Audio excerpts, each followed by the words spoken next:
Hello and welcome. In today's video, we'll be exploring co-authoring in Microsoft PowerPoint.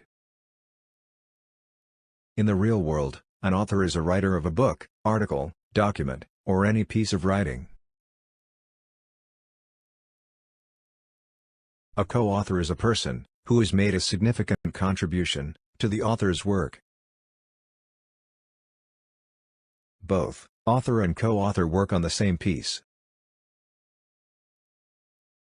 Co-authoring in PowerPoint refers to the collaborative creation and editing of PowerPoint presentations by multiple users in real time.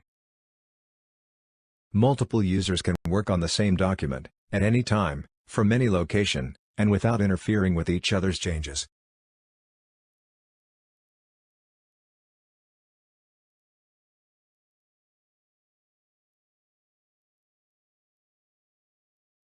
With Microsoft Office 365, multiple people can work together and enjoy the shared environment.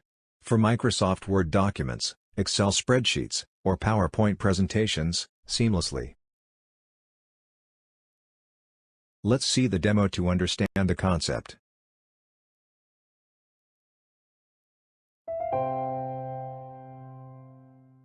After you save your Office files on OneDrive or SharePoint, you can work on them with others at the same time.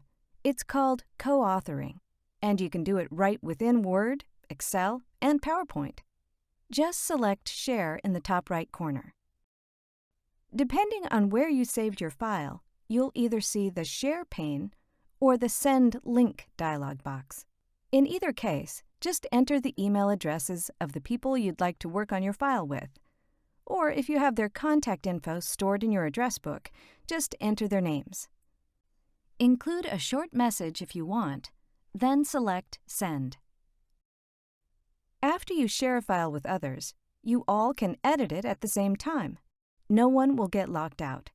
You can even select someone's picture in the upper right corner to jump to where they are and see their changes as they make them.